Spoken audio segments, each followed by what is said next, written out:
BJP के राष्ट्रीय अध्यक्ष जेपी नड्डा आज पटना दौरे पर हैं।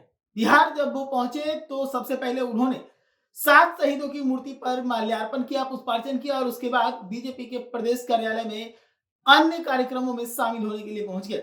इस दरमियान पैरालंपिक्स के बहुत सारे प्लेयर्स जिन्होंने मेडल जीता था वो बीजेपी के प्रदेश कार्यालय में मौजूद थे और जेपी नड्डा ने उन सभी को सम्मानित किया। इस दरमियान बिहार के दोनों डिप्टी सीएम सम्राट चौधरी विजय कुमार सिन्हा मौजूद थे। उनके साथ ही श्रेयसी सिंह जो कि विधायक हैं बीजेपी से, वो भी वहां पर मौजूद थी और उन सभी की मौजूदगी में जो खिलाड़ी थे वहां पर सभी को जेपी नड्डा ने सम्मानित किया।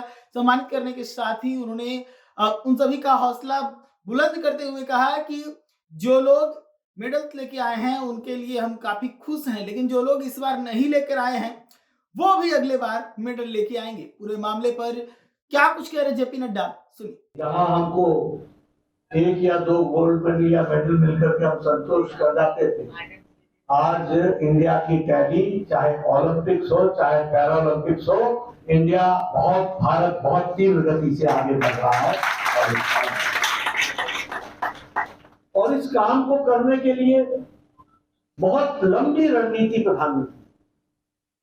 सबसे पहले तो आपके स्पोर्ट्स का बजट वो 3 गुना बढ़ा दिया और उसके साथ साथ जो एक समय में 1000 करोड़ रुपए था उसको बढ़ा करके 3342 करोड़ रुपए किया गया और इस तरीके से इसको बढ़ा दिया।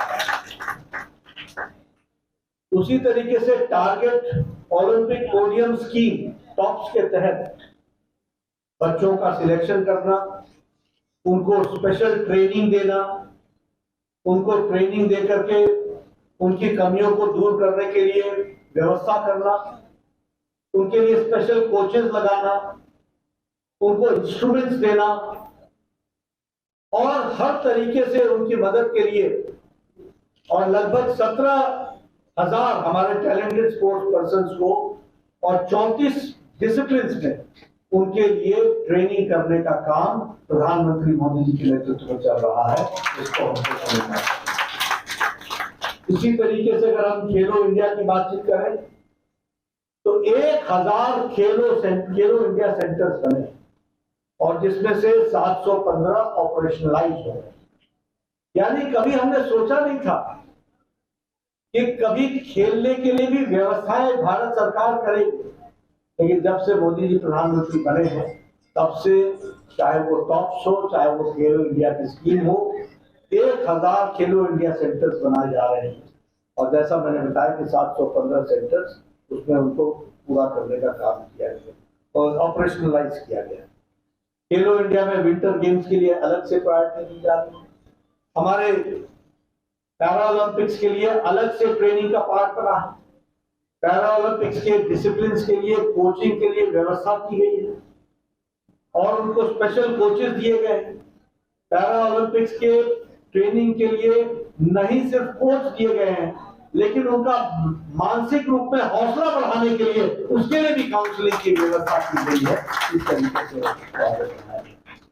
तो मैं यही कहूंगा, मोदी जी के नेतृत्व में खेल जगत से जुड़े हुए हमारे पैरालंपिक्स के सारे खिलाड़ी, ओलंपिक्स के सभी खिलाड़ी, आपको रुकने की जरूरत नहीं है, थमने की जरूरत नहीं है, आगे बढ़ो। जिन लोगों को मेडल मिला है उनको बहुत बहुत बधाई। जो रह गए हैं वो अगली बार लेकर के आएंगे। इस संकल्प के साथ आपने पूरी ताकत मिलेगी, ऐसा मेरा मानना है। आज इस कार्यक्रम को जो हमारे आयोजकों ने किया है उसके लिए मैं विशेष उनको फिर से बधाई देता हूं, जिन्होंने इसका आयोजन किया। आप सबके दर्शन करने का मौका मिला। हम सब लोग आपके साथ खड़े हैं और आपको मजबूती प्रदान करने के लिए खड़े हैं, आपका हौसला अफजाई करने के लिए खड़े हैं, आपका हौसला बढ़े इसके लिए हम खड़े हैं। इसलिए कोई रुकने की जरूरत नहीं है, पूरी हिम्मत के साथ आगे बढ़ो। हम सब आपके साथ हैं, 140 करोड़ का देश आपके साथ है। आप पूरी ताकत से लड़ो और सारी सुविधाओं के साथ आपको ट्रेनिंग की व्यवस्था दी जाएगी, कोचिंग की व्यवस्था की जा रही है, उसको हम आगे बढ़ाएंगे। इन्हीं शब्दों के साथ बहुत बहुत धन्यवाद। सुना आपने किस प्रकार से जेपी नड्डा ने पैरालंपिक्स प्लेयर्स का हौसला अफजाई किया है और कहा है कि जो इस बार नहीं ला पाए वो अगली बार मेडल जरूर ले आएंगे। ऐसे ही तमाम खबरों के लिए जुड़े रहेगा जज न्यूज़ के साथ। धन्यवाद।